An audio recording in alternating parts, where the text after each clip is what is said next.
Senhores internautas e telespectadores, vamos reproduzir aqui hoje, no programa Vamos Falar do Brasil, a entrevista já que nos foi concedida por um dos maiores jornalistas, um dos maiores mestres da comunicação do nosso país, que é o Flávio Rico.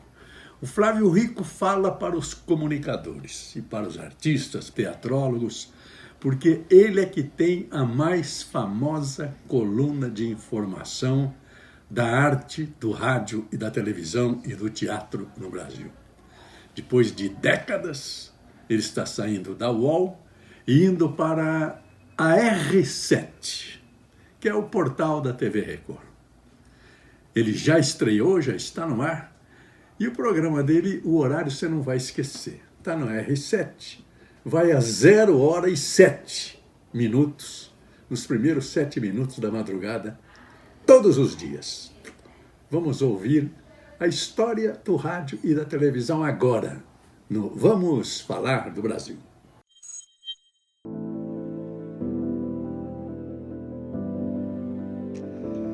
YouTube, Facebook, Instagram, WhatsApp, Periscope, podcast, rádio, televisão, enfim. A comunicação evolui vertiginosamente ao longo dos anos. Talvez Roquete Pinto, pai da radiodifusão no Brasil, não tivesse ideia que o rádio não teria a função que ele imaginava, que era difundir a educação no país. O veículo radiofônico, ao longo dos tempos, não serviu para educar o povo, mas sim para informar e trazer entretenimento. Já Chateaubriand, ao inaugurar a TV Tupi em 1950... Foi inaugurada às 5h30 da tarde a primeira estação de televisão da América do Sul. Jamais imaginaria que aquela novidade chegaria ao surpreendente número de quase 100 emissoras somente no estado de São Paulo. A jovem senhora, outrora moça cobiçada por Chateau, que chegou a ser chamado de o rei do Brasil, chega agora aos 69 anos em plena forma, mesmo com diversos senões ao seu respeito. Na era de influenciadores digitais, youtubers, blogueiros e outros, fica a dúvida se hoje há ou não a necessidade do texto correto e da apuração bem feita.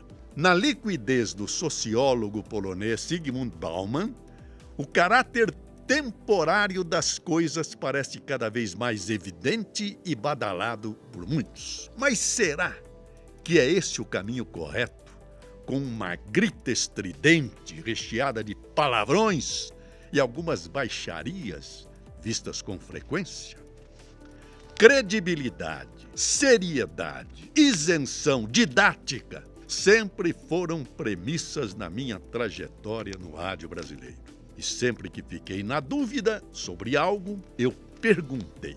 Por isso agora, no programa de hoje, nós vamos perguntar sobre os rumos da comunicação no país.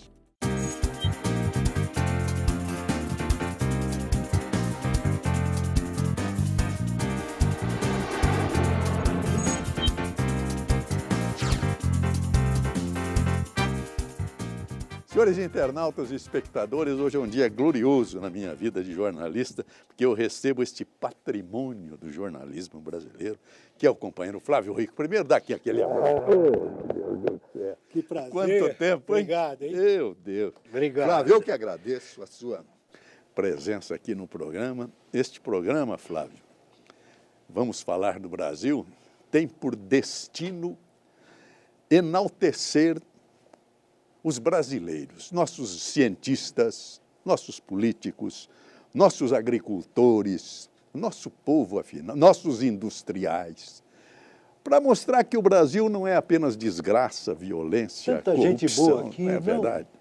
Então, essa é a ideia, mostrar que há um outro Brasil que está inserido na nação.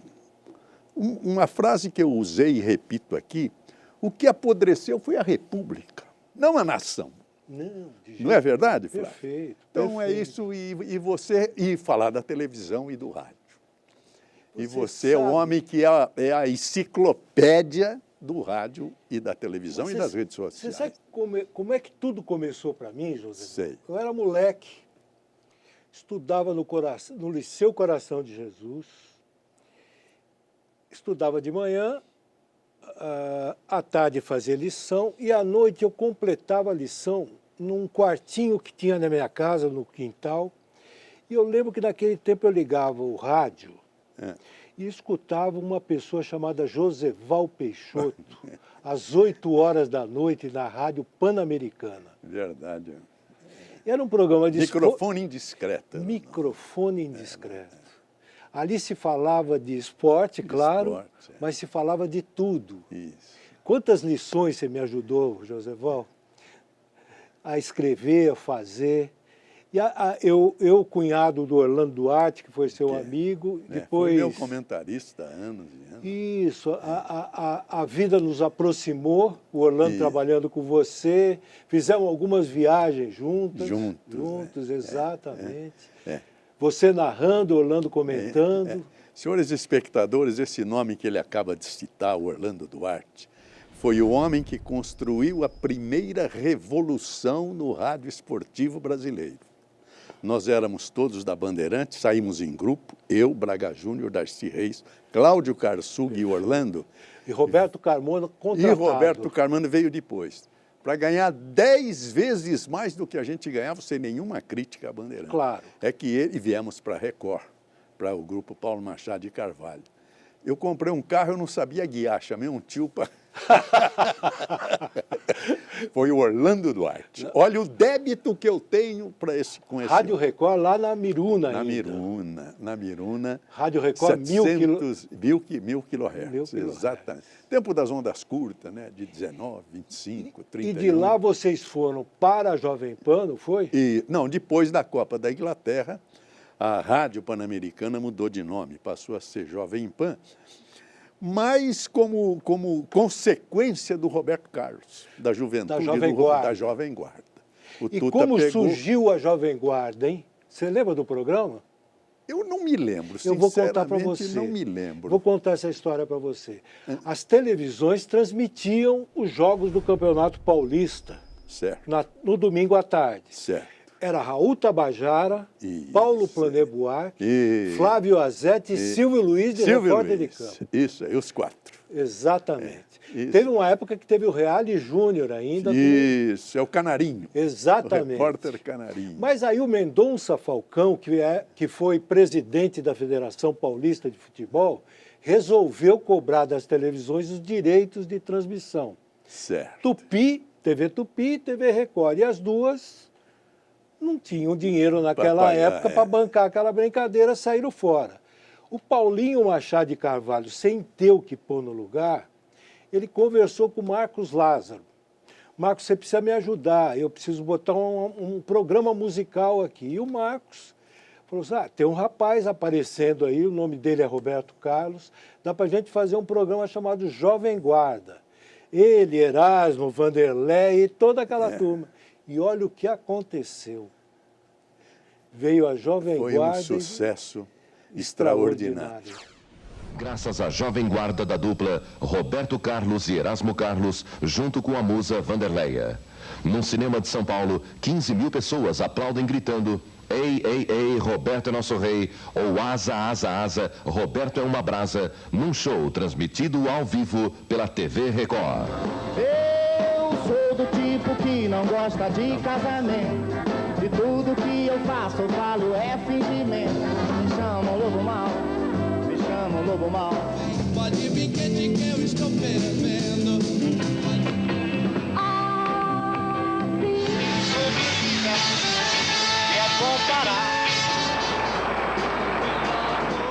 Pois é, e eu depois que comecei a narrar no rádio, eu era a terceira geração, porque os grandes locutores eram o Pedro Luiz, o Edson Leite, o Haroldo Fernandes, não é? O Fiore Giliotti. Eu era o mais jovem, eu não tinha chance, a minha chance era difícil. Sabe o que eu fiz? Peguei esse povo todo e levei para a transmissão e mudei para a transmissão. Iam comigo o Chico Anísio, ia o Erasmo Carlos. Eu lembro. Então, virava uma festa. E eu musicava. A Elizabeth Viana, aquela cantora, o Randall Juliano tinha o Astros do Disco. Exatamente. E eu pegava os destaques do Astros do Disco, eles traziam playback, mudava e a gente botava no ar. Então, assim, com essa modificação, e passei a brincar com o goleiro, né? Vai buscar no fundo do gol. Vai buscar no fundo do gol. Penetra na área, vai preparar o tiro, pintou um, atirou para o gol, bola espirrada, Mirandinha atirou para o gol! Mirandinha, o grande soldado desta conquista, é sua, Leão! Vai buscar! Mas não vou falar de mim, eu quero falar Não, fala, de você. não, mas nós estamos falando nós dois. Falar, E você sabe de uma coisa, José? Você sabe de uma coisa? Aí a vida nos separou, cada um foi para o seu lugar e tal, Orlando para um lado, você para o outro. E eu fui me informar em engenheiro civil. Olha isso. Eu já era repórter de campo e eu fui ser repórter de campo na Radiodifusora de Guarulhos. O narrador era o Hermano Henning, imagina. Nossa Senhora. E eu estudando engenharia e pagando a engenharia com o salário da rádio, aquele salário pequenininho, que você sabe qual é, ainda mais de repórter de campo. Aí eu vinha, eu jornalista e engenheiro, consegui exercer engenharia civil durante 7 anos. Olha só. Mas aquele negócio do jornalismo, Te né? chamava e tal, não sei o quê. Ele me chamava de volta o tempo todo, volta, volta, e eu voltei. Fui trabalhar com o Ferreira Neto, que você conheceu. O Ferreira Neto me colocou na mão do Marcos Lázaro. Eu convivi Ferreira na Record, né? TV Record? TV Record, o Ferreira tinha uma... O Ferreira... À noite, meia-noite. Senhor, qual é a proposta ideológica do PT ou não existe proposta ideológica? Não, o PT não tem propriamente ideologia. O PT é um partido burguês como qualquer outro partido. Porque no Brasil ninguém nasce comunista, né? Todos nós nascemos sob a influência da ideologia burguesa. O Ferreira, na verdade, chegou a ser diretor-geral da TV Excelsior. Quando a Excelsior saiu do ar. O Ferreira Neto, inclusive, roubou o cristal do transmissor. Até ele morrer, ele tinha o cristal do transmissor no escritório dele.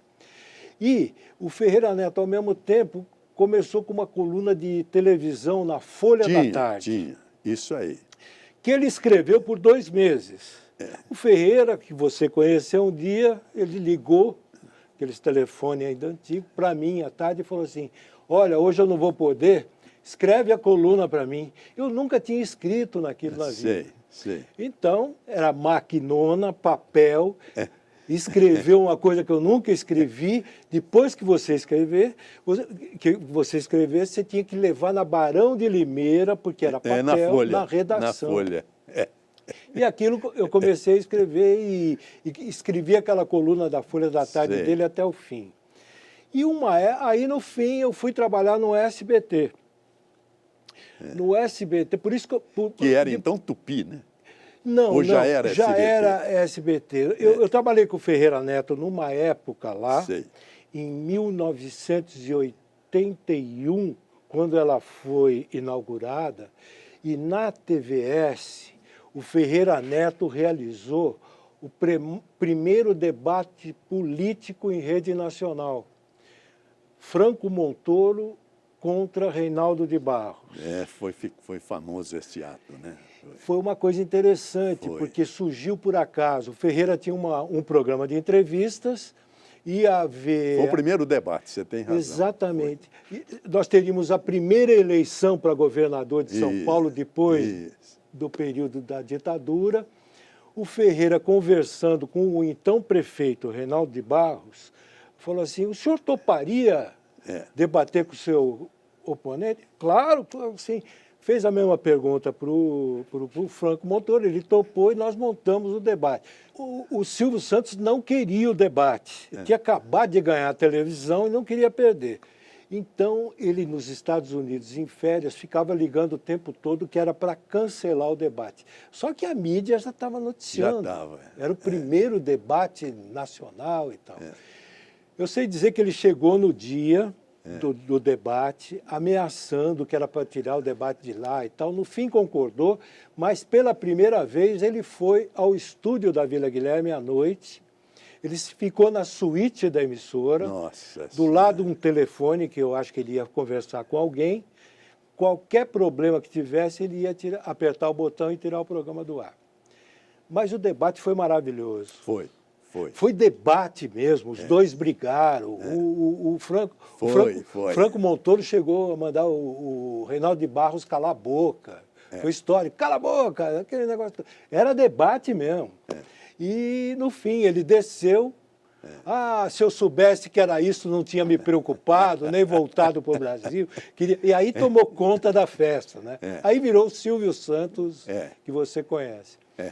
Mas essa foi a primeira oportunidade que eu passei no SBT. Na segunda, eu fiz o SBT Repórter. Sei. Programa de reportagens correndo o Brasil inteiro. Esse Brasil é maravilhoso. Então, agora porque é agora que eu quero a sua opinião. A televisão e o rádio estão massacrando notícias de corrupção, de violência, de crime, de bala perdida. E o objeto deste programa, como eu já falei na abertura, é enaltecer a brasilidade, a capacidade do ser humano, do brasileiro, de construir. O que você acha disso? Posso te contar uma historinha? Seu João Saad, que você conheceu, muito. Ele era, além de dono, um ouvinte da Rádio Bandeirantes. E a Rádio Bandeirantes tinha um jornal, todos os dias, ainda tem, das 7 às 8 da manhã. Eu fundei esse jornal, junto com Fernando Solera e Rubens... Não, Primeira Hora. Primeira Hora. Junto com Rubens Greif e Fernando Solera. Eu que comecei exatamente. Alexandre Cadum, que era o diretor? Alexandre Cadum. Esse foi um grande jornalista. Aí a história, olha bem. Seu João, todo dia, ouvia o rádio, como é que chama o jornal? Primeira Hora. E o pessoal um dia... Está no ar até hoje. Exatamente. Num determinado dia, o pessoal mandando bala, só falando em desgraça, notícia ruim. Foi um festival. Seu João ligou na Rádio Bandeirantes, chamou o Cadum e falou assim, Alexandre, bom dia, tudo bem? O Cadum, não, tudo bem, seu João, está tudo em ordem. Não, eu queria só fazer uma pergunta para você.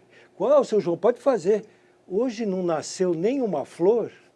Nossa Senhora. Tem bronca melhor que essa? Não tem. E o seu João, ele era adorado lá na casa, né? Por todo mundo. Todos nós. Exatamente. E ele era assim mesmo. A presença dele já até há pouco tempo a Bandeirantes realizava todo ano a festa do seu João. Certo. Os funcionários, aquela comemoração entre eles e tudo. Mas deixa eu te provocar um pouquinho. Fala. Como é que eu provoco esse homem que... Bom, primeiro, como é que está o seu livro, A História da Televisão? Então, nós fizemos... Você e o Vanucci? Eu e o Zé Armando Vanucci. Sei. Foi uma ideia que o Fausto Silva deu. Sei.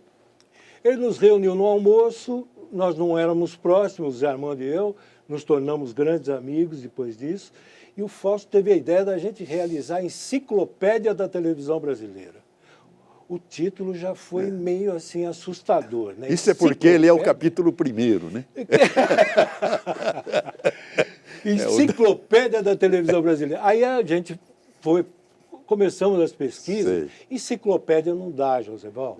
Porque, primeiro, que para você contar a história de um programa, você teria que citar todo mundo ali. A enciclopédia é um trabalho abrangente, completo, e nós não tínhamos condições para isso. Resolvemos, então, fazer a biografia da televisão brasileira. Certo, é o título do livro. Exatamente. Contar a história dela antes dela chegar aqui até os dias de hoje, que, na verdade, foi até 2017.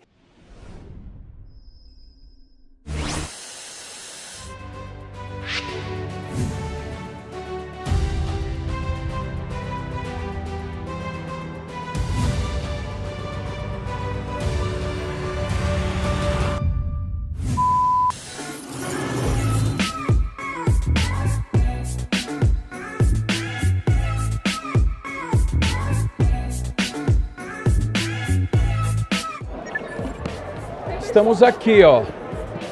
Aqui a nossa história.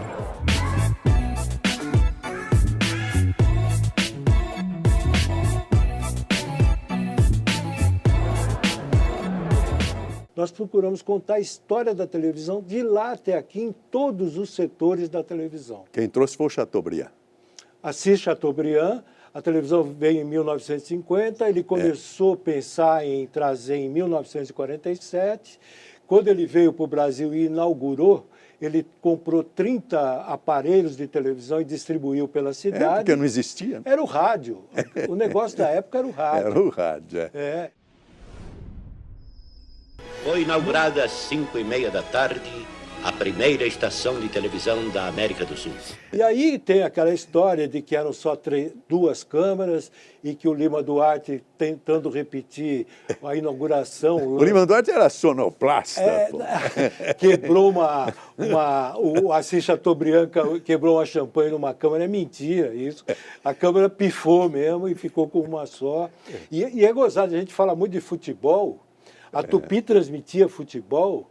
Ela interrompia a programação na tarde de domingo para pegar as 3 câmeras e levar para o Pacaembu. Puxa vida.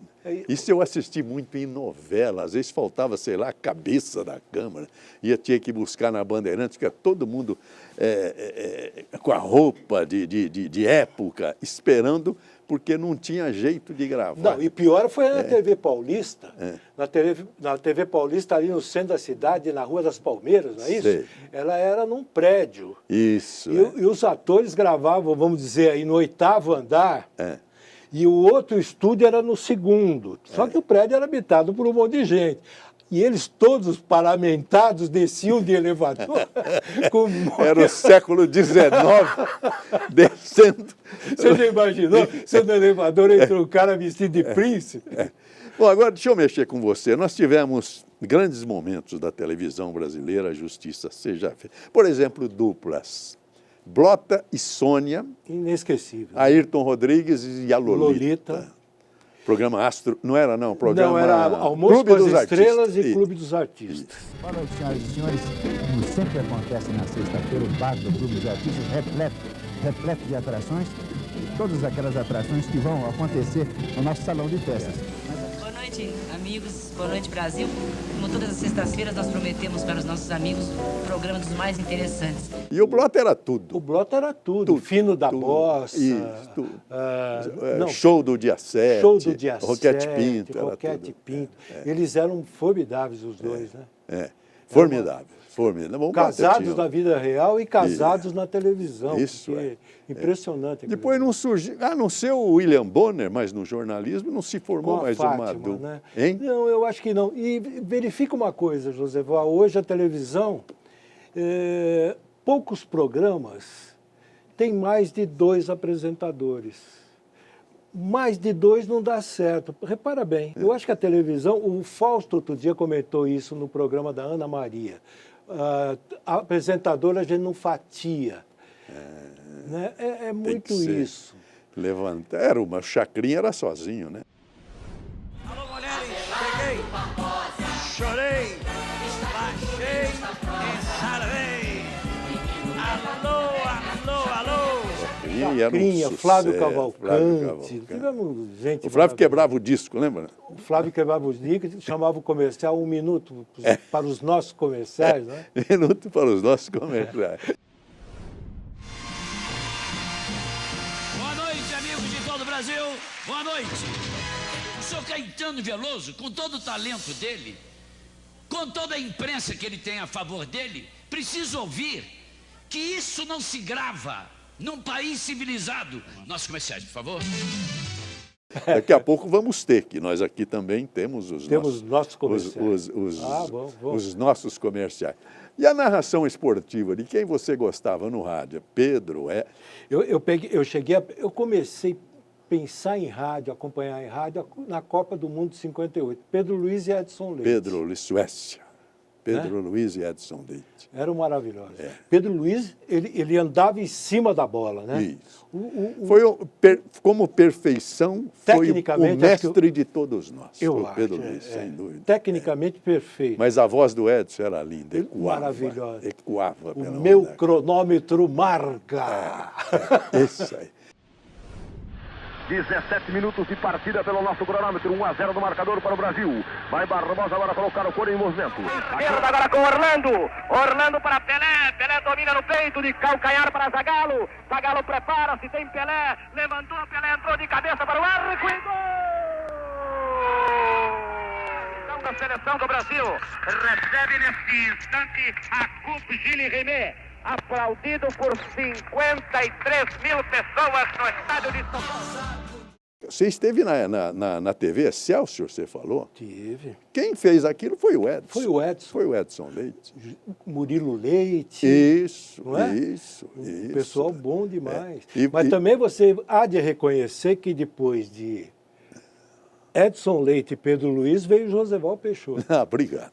Obrigado. Não foi? E agradeço que o Pedro é meu padrinho de casamento. Olha e que quem me contratou e me trouxe para São Paulo foi o Edson. Ele trouxe você de Presidente Prudente. Presidente Prudente. Ele fazia as finais do interior. Aquele ano foi Bragantino e Corintinha, da minha cidade. Ele esteve lá, foi à minha rádio, a gente conversou.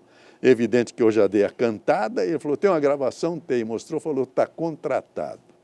Aí eu vim contratado, não achei o Edson. A Bandeirantes tinha comprado a Guanabara. Nossa, e ele foi para o Rio. Eu fui pedir emprego em São Paulo inteiro, ninguém me deu emprego. Foi preciso o Edson voltar. E o Flávio Araújo me botar lá dentro diante dele. Falou, Edson, olha o menino que você contratou aí. Ele falou, chama o Henrique Lobo, que era o diretor artístico. Conhecia tudo de música e tudo, né? Chamou o Henrique Lobo, tem um lugar para esse menino? Aí tenho. De madrugada. Então, de vez em quando, de madrugada, ele fazia o programa Variguedona da Noite. Isso. À meia-noite. De vez em quando, um cara lá falava 0h15. Era o próprio. Você era o locutor comercial do comercial. Era isso que falava, né? Isso, comercial. Porque Joseval, nessa época... Eu até época... falei, Edson, você me contratou como locutor esportivo? Ele falou, não, senhor. Você quer botar eu e o Pedro Luiz na meta e você irradiar Corinthians e São Paulo? Não, senhor, vai para a madrugada. E dei graças a Deus. Hoje. Mas, Joseval, você foi para uma época da Rádio Bandeirantes que ela tinha Pedro Luiz, Edson Leite, Darcy Reis, Braga Júnior, você... Fernando Solera, que radiava, né? Foi essa época. Luiz Augusto Maltoni era repórter. Eu era o 8º. E os comentaristas Mário Moraes... Mauro Pinheiro e Orlando Duarte. Os três comentaristas. Né? Eu falei com o Tuta que criou a figura do comentarista. Falei outro dia com ele. Mesmo? E o Mário Moraes foi o primeiro comentarista. Porque o Mário Moraes queria Rádio São Paulo, queria fazer rádio teatro. Ele falou, porque irradiava o primeiro tempo, voltava para o estúdio. E só retornava no início do segundo tempo. Ele falou, não. Agora vai ter comentário, não volta mais. Abre a jornada e vai até o fim. Falar em até o fim, chegou o fim da nossa primeira etapa. Agora nós temos um break, vamos faturar. E olha, que alegria ter você aqui. Obrigado. Que honra, José Paulo. Obrigado. Vamos em frente daqui a pouco. Nosso break vai para o ar.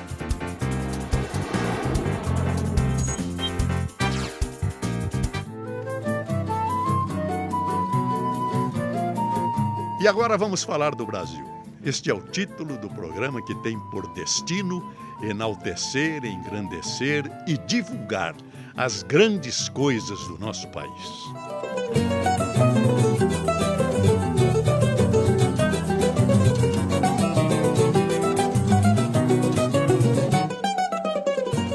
Vamos falar do Brasil.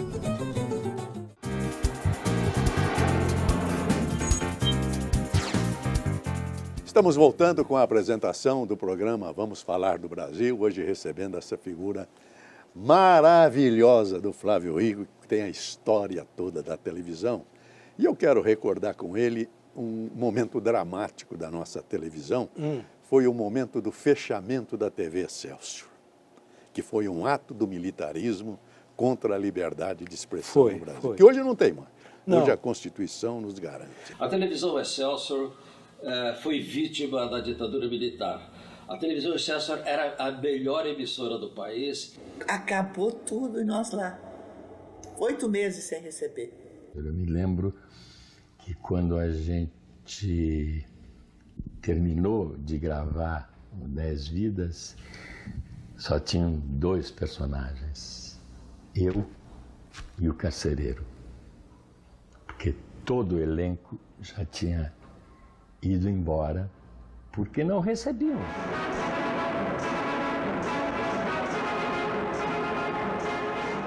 O senhor Visconde continua apreensivo. Confie em nossa palavra. Desejo-lhe uma boa viagem.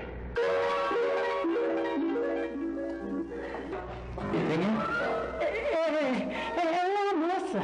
O que é uma moça, eu sei, né? Foi lamentável aquilo, foi muito triste, foi uma passagem, sabe? Dramática. Eu ainda não estava envolvido nesse processo, não estava muito nessa vida, mas acompanhava o noticiário. Foi um momento doloroso na história da comunicação brasileira. A TV Excelsior fez uma televisão que hoje, guardadas as devidas proporções, a Globo que está fazendo. A TV Excelsior, ela revolucionou a transmissão esportiva, ela revolucionou a dramaturgia, as novelas. Ela tinha gente lá como Zé Bonifácio de Oliveira Sobrinho, tinha Bibi Ferreira apresentando programas semanais, tinha Chico O encerramento Anísio. à noite era bonito, né? Exatamente. São Paulo. Você quer ver um detalhe, Flávio? Você desculpe te interromper, que eu trouxe para te entrevistar e eu falo também. Não, fala junto, mas é legal isso. Você tem mais para contar do que eu. Eu sou mais antigo até, mas eu vou te dizer por quê. Antes da televisão, porque no interior onde eu estava, que a televisão chegou aqui em 18 de setembro de 50, como você falou, trazido pelo Chateaubriand. Em 54, eu estava em Paraguaçu Paulista, tinha saído do ginásio, começando o colegial, e meu tio ouvia a Rádio Mairinque Veiga do Rio, e a Nacional, lógico. Na Rádio Mairinque Veiga tinha o programa Cidade se Diverte, que fechava com Chico Anísio, a escolinha do professor Raimundo. Olha só. 1954. O Edson Leite trouxe para Excelsior e depois ficou 20 anos, ou mais, sei lá, na TV Globo. Todos vocês que hoje eu estou com um cão no couro, congelaram meu salário e eu vou congelar todo aquele que não souber a lição. Ih, gente, já viu, né? Hoje é beijinho, beijinho, pau, pau, geral. Então vou começar pela senhora, dona Cacilda. Vamos falar de geografia, onde ficam as Ilhas Bornéus. Ó, eu conheço muito bordel, mas que fique ilha eu não conheço. E até hoje, com o filho dele, fazendo ele... Bem lembrado. É remontada, Bruno Mazeu, que é a própria figura do pai, como o professor Raimundo. Meu salário, ó. E a proposta do programa é uma das coisas mais maravilhosas que existe. O Chico, como professor, ele contratava os alunos eram todos humoristas desempregados que ele colocava... Mas de alto coturno, hein? Grandes humoristas. Exato. Nossa. Walter Dávila. Nossa. Zé Trindade. Zé Trindade. Costinha. Costinha, você sabe que hoje o Costinha, eu acho que ele teria dificuldades de trabalhar na televisão. Por quê? Aquele jeitão. Politicamente correto, né? Você já imaginou aquele boom descendo e ele fazendo aquele... não iam deixar. Não. Eu quero ver caco de bumbum pra todo lado.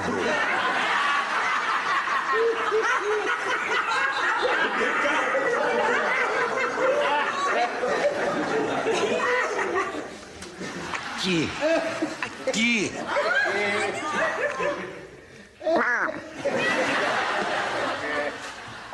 E outra, era um humorismo sadio. Eu me lembro do Zé Trindade, por exemplo, no Balança Mas Não Cai. Falou, agora vamos, o cinema do edifício Balança Mas Não Cai vai dar um prêmio para quem trouxer uma pulga. Aí veio o carioca lá e falou, aqui está a pulga. Ele falou, essa não vale, as nossas são carimbadas. E você ria. Você ria. A diferença do humor de lá de trás com o de agora é que antes você ria, né? Isso. O programa de humor da televisão do passado, ele conseguia fazer você rir. Hoje eles são, no mínimo, no máximo, engraçados. Outra coisa que eu quero dizer e gostaria da sua assinatura, com todo o respeito ao Charlie Chaplin, que é esta figura magistral do humorismo mundial, mas o Chaplin fez um personagem. O Chico Anísio fez mais de 100. Não é verdade, Flávio? Imagina uma coisa. O Chico Anísio fazia aquele Chico City na TV Globo. Uma vez por semana aquele programa ia ao ar. Você imagina o trabalho que dava fazer aquele programa. Eles tinham um dia de estúdio, o Chico com todos aqueles personagens, aquele elenco todo. Nossa Senhora. Os redatores eram maravilhosos. Eram, sim. Ele era maravilhoso para criar, para desenvolver. E ele criou tipos que ficaram para a história, né? Viva o prefeito dessa cidade, que a gente gosta. Viva o governador do estado. Viva Gal Costa. Outro dia eu voltei a falar com o Tuta sobre humorismo, se podia retornar ao rádio, ele falou, falta texto. Exatamente. Mas eram duplas, né, que escreviam, né? Exatamente. Marco César foi um grande redator. Carlos Alberto de Nóbrega foi redator. Até hoje ele escreve para a praça. Entendeu? Tivemos, e nós não podemos esquecer nunca, a família Trapo da TV Record. Nossa. Aquilo foi uma história, né? Foi. Era Otelo Zeloni, Golias, Jô Soares, Renata Fronze, Cidinha Campos, Nair Belo. Minha posição, botar outro no lugar, eu não vou ficar nervoso? Mas, tio, é pro bem do time, tio. Vai entrar um cara que é muito melhor do que o senhor. Esse aqui que vai jogar? É esse. Infelizmente não vai dar. Mas era um elenco maravilhoso. Renata Fronze, vou falar uma passagem, eu narrava carnaval pelo rádio no Rio, mas na hora do desfile do municipal eu apanhava. Então eu trouxe a Renata Fronze, que ela que fazia a descrição, e ela trazia para a cabine simplesmente o grande narrador, o que fazia a crônica do dia na Nacional, César Ladeira. César Ladeira.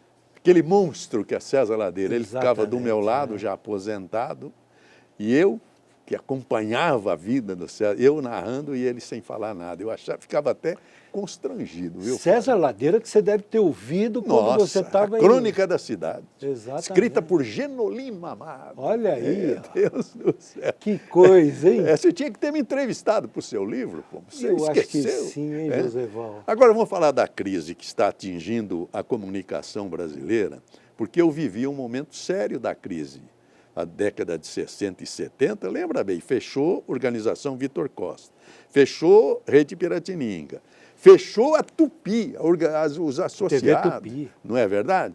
Como é que está hoje? Você que fechou frequenta... Tupi, fechou Manchete, fechou Excelsior. Isso, a Excelsior. Entendeu?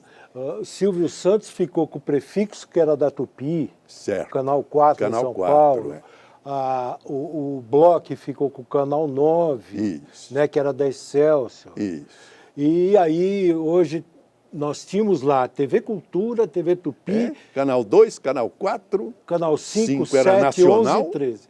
7, 9, 11 e 13. Exato. Flávio, eram 5 ou 6 emissoras de televisão. Hoje tem mais de 100 só em São Paulo. E acho que umas 200 no Brasil. Como é que você vê essa televisão que está no ar hoje? Eu acho que o Brasil não tem condições de ter tantas redes de televisão. São muitas redes de televisão, passa de 20 se você botar no papel. Entendeu? E não há dinheiro para bancar tudo isso aí. Eu acho que esse é um trabalho que tinha que ser racionalizado. Porque hoje nós temos uma TV Globo aí disparada, ela já pensando em concorrer com Netflix, com Amazon, com Disney, etc. E as outras aqui, sabe, não sabendo para onde correr, enfrentando sérias dificuldades. Sérias dificuldades em produzir programação, em fazer programação e ter essa programação aceita pelo público. Eu acho que o grande erro que se cometeu na televisão, Joséval, é que a televisão, desde lá no começo, ela apostou na criatividade do profissional da televisão brasileira, desse pessoal todo que faz televisão. Porque a televisão veio do rádio. Nada foi copiado, ela foi uma adaptação do rádio. Chico Anísio, que eu acabei Exatamente. de citar. Nós aprendemos a fazer aqui um jeito de televisão diferente do que se fazia no mundo inteiro. Não tinha dinheiro para comprar filme, a novela era ao vivo, que era o teleteatro, entendeu? Teleteatro. As transmissões, aquela que eu te falei, pega a câmera daqui e leva para o Pacaembu para trazer de volta. A transmissão, você lembra quantos quilos, quantos metros de fio a gente estendia pelo estádio? Verdade. Né? Então, eu estou colocando isso porque hoje a Globo está lá em cima e as outras estão com dificuldade. Sabe por quê? Porque elas querem comprar coisa de fora. Investem em formato de fora, comprando em dólar, gastando milhões de dólares com isso. Se elas pegassem esse dinheiro, essa verba, e investissem no profissional da televisão brasileira, na capacidade de criação do profissional da televisão brasileira, todas estariam vivendo de forma diferente. Eu tenho certeza disso. Fazer televisão do brasileiro para o brasileiro. Às vezes eles fazem uma televisão que eles compram a coisa lá de fora, do tcheco, sei lá, do americano para o brasileiro, querem fazer engolir uma coisa que a gente não quer. É verdade. E o rádio, eu gostaria também da sua assinatura, porque o rádio também está por sérias dificuldades. E é curioso como o rádio tem um poder de comunicação, um conteúdo extraordinário.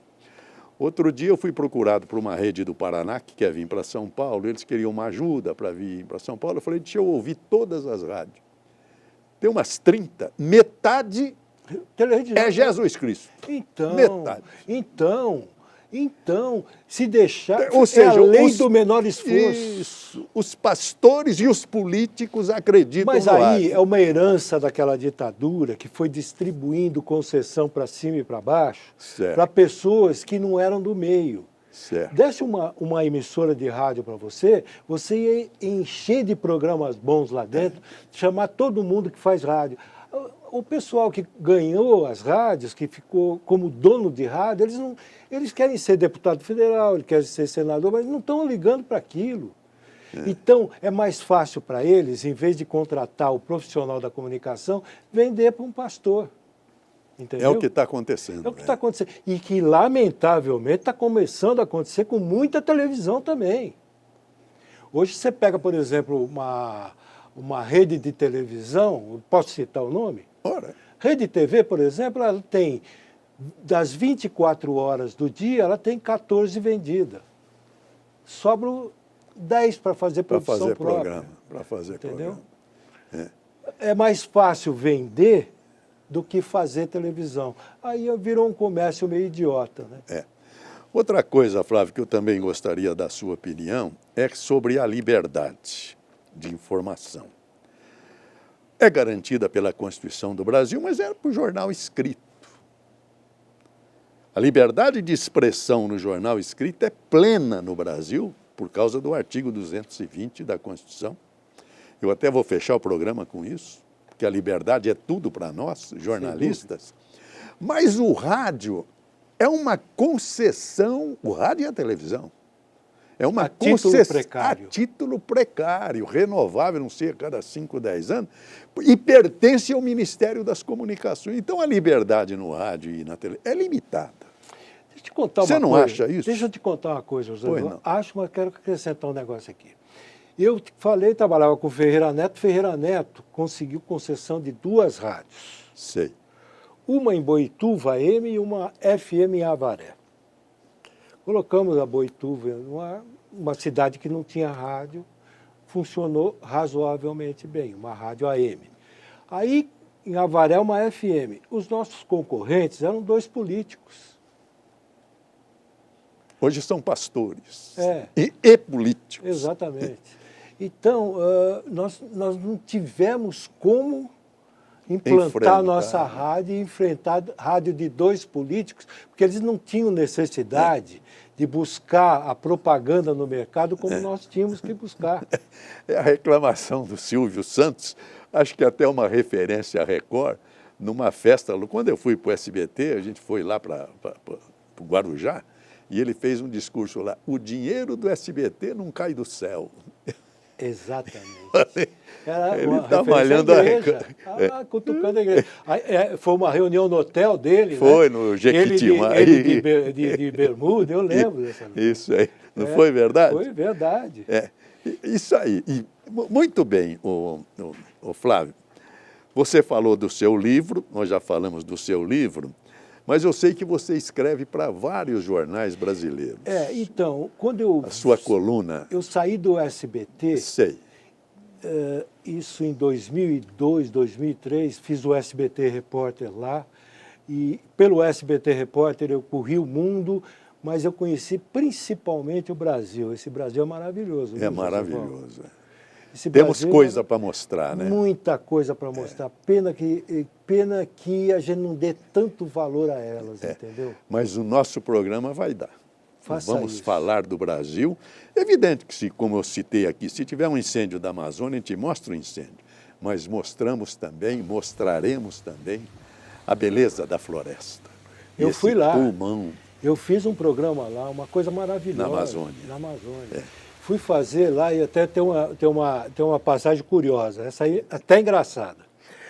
Nós fomos fazer os hotéis de selva. Nossa. Tinha uns 7 hotéis funcionando e tal. É estrangeiro que vem para esses hotéis ou brasileiro? Não, eram todos brasileiros. Olha. Que eu conheci, e todos funcionando. Tinha o Ariaú, que era o melhor deles, o mais famoso. Sei. Nem sei se funciona até hoje. Mas um hotel que você morava mesmo em cima da cúpula da Copa. Copa da Árvore. Cúpula é de Brasília, do Senado. Copa da Árvore é a Copa. Copa da Árvore. Você morava, ali era teu quarto, o banho era meio frio, mas era maravilhoso. E nós fizemos toda essa série de reportagens e fomos fazer uma mais distante, mas bem mais distante. Sei. E a dona foi com a gente. Fomos em 2 barquinhos, uma equipe de televisão, que você sabe. Eram 2 cinegrafistas, um iluminador, o repórter, eu, né, como produtor e diretor da matéria, ela, uma amiga. Fomos em 2 barcos, aqueles barquinhos que você conhece, da Amazônia, né? Lanchinha, né? Subimos o rio e tal. Não, descemos o rio e fomos para lá. Chegamos lá, fizemos e tal. Só que ela queria aparecer na matéria. E não era esse o espírito. Tá certo. Aí fomos fazer uma matéria meio afastado. Quando voltamos, ela tinha ido embora com um barco. Ixi. E deixou só um para a gente botar todo mundo lá dentro. E a gente nós iniciamos a viagem de volta, subindo o rio, voltando para Manaus.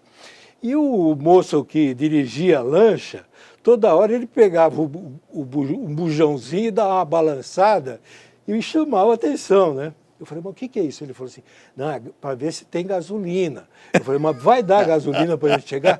Vamos torcer, porque é muita gente. E a gente subindo e anoitecendo.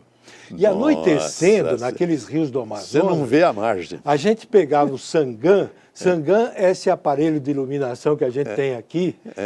E dava uma iluminada com um pouco de bateria que restava nas margens do rio. Sim. A gente só via aqueles 2 olhinhos de jacaré assim, ó. Cair ali tá frito. Não, e aí balançando. Nossa Senhora. Chegou uma hora que ele falou assim... Não vai ter mais combustível para a gente chegar. E o negócio começou, e aí no meio do rio. O jeito foi encostar numa margem, no Amazonas, e que tinha uma casa ali. Sei.